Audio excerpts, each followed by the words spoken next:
Good morning, this is day 4 from our journey to Israel.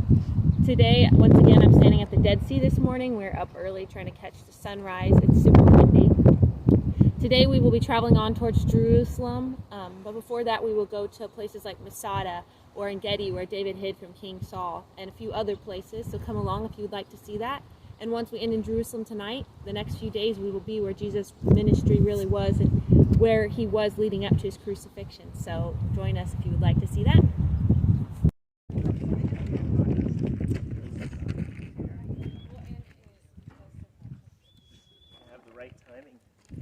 I gotta get it right. Here is a little model of Masada. You can see in this right here is the ramp that the Romans built up to get to the top of it, and we're headed up. Headed up in the gondola. Our place. How many Americans lived in one of these? I think there's like 60. Ends at just under 6,000 feet.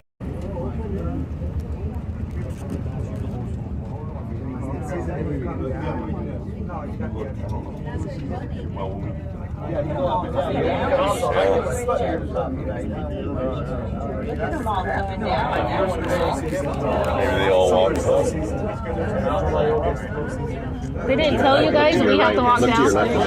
Video to your left. I got it all. Right over there. No, we have to walk out the side window. We can't video it. Our group now. So you guys run out of time. But you can't. You can like it up there. Yeah, it would. 4 people on that train. We can carry you. Not with a railing. They have a railing. There's no railing. Yes, there is. Oh, when they turn, but there's no railing on There them. is no railing. Well, there is some places. Some rail on the curves. Yeah.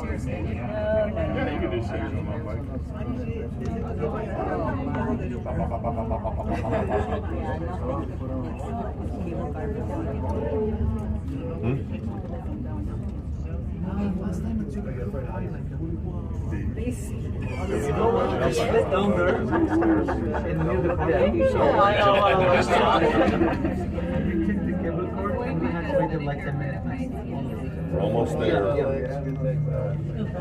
The generator just kicked in. Very much. It depends like about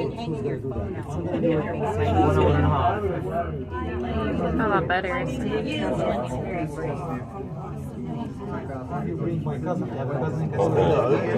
Oh, ran out of steam. Oh, we didn't stop. We are standing atop of the plateau of Masada. Masada was originally built way back when and taken over by Herod to build as like a sanctuary city with palaces on each end of the north and south.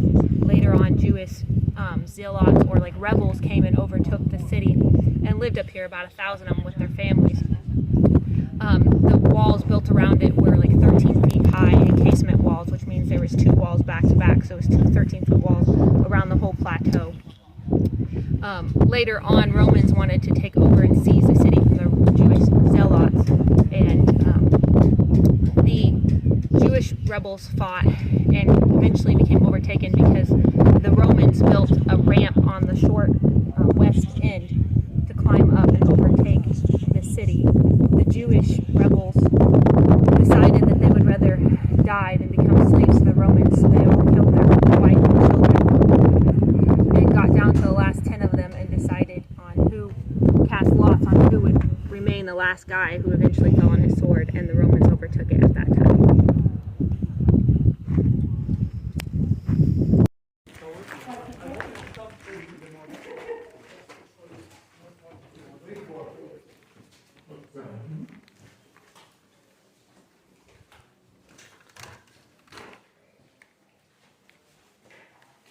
The color on the walls indicates something that they always did in Herod's rooms.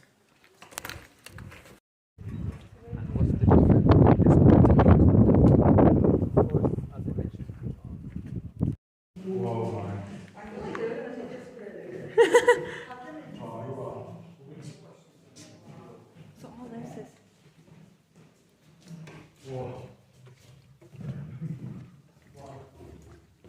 this.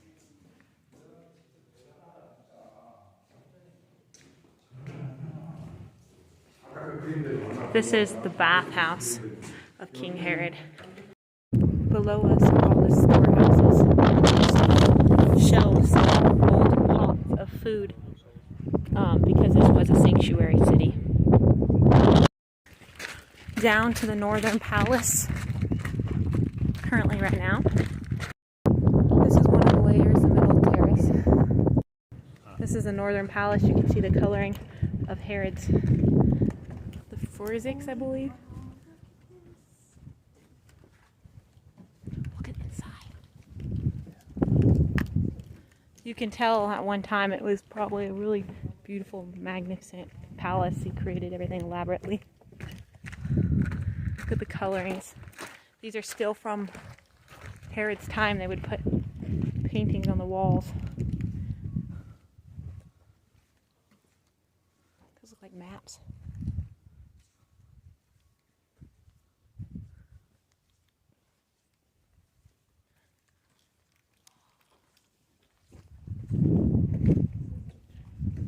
Way up on the northern end of Masada, up on the cliffs.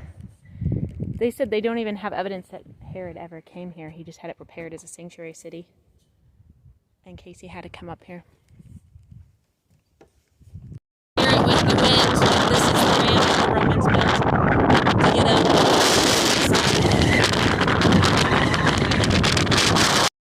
Back down. We thank you and hope you enjoyed your visit to Masada National Park. We look forward to seeing you again soon.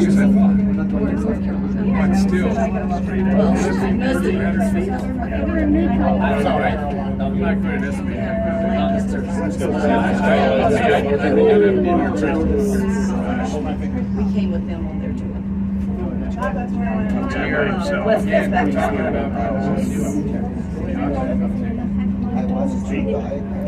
That poor guy has a long way to go.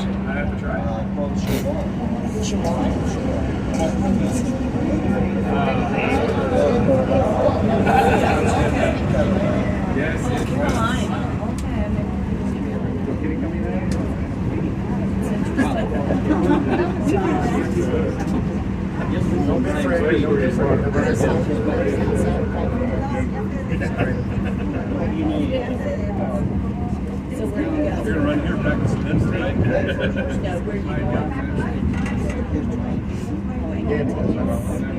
Roman camp.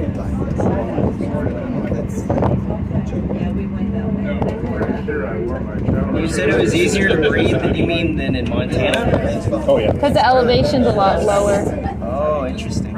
In the distance is the cave Ein Gedi. You can see the waterfall. The little one throwing down. It's where David hid from King Saul. We are at the cave of Ein Gedi, which was where David hid from King Saul when he was on the run. And it's also the place where David cut the hem of Saul's garment. They call it Ein Gedi, the place of goats, and there's actually goats around here that we see. They think it's such a great reminder of following the Lord and not having respect for authority as David did for King Saul. Even though he knew he was wrong, he respected that and did not want to raise his hand against the Lord's anointed. And what a beautiful picture that is to us of following the authority, or less it's contradictory to God's word.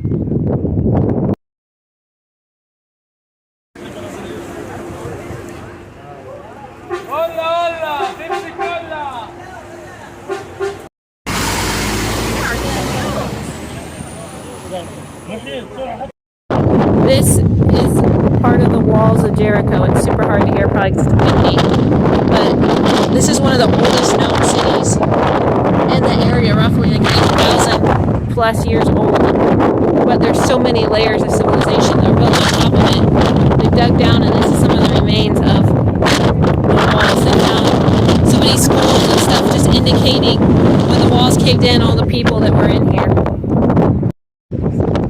Today we are standing on the top of Jericho, Joshua, and we marched around the city and the walls came tumbling down. They did as the Lord said. And this here is, I'm trying to give you a perspective. It's awful windy today, but a perspective of the size of the city. All this dirt mounds as they go out and down there.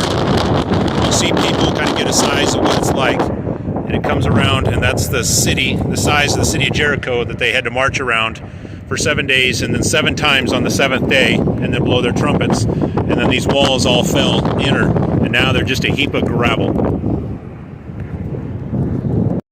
We know at this place, even on top of Joshua and the Battle of Jericho, this is also the town where Zacchaeus came to the Lord, and also blind Bartimaeus, among other miracles. You can see in the distance, right there, that's what they believe to be the Mount of Temptation, where Jesus was tempted of the devil 40 days, 40 nights, and how he overcame him by the word of the Lord. Some great reminders to us, as Jesus told Zacchaeus, I'm come to seek and to save the lost. And this whole journey that we're on is all because of him and that purpose that he came to earth.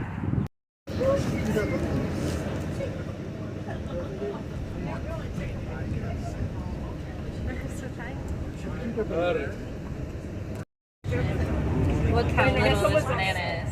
They just pull off the tree in Jericho, so we're gonna try it. It smells really sweet. It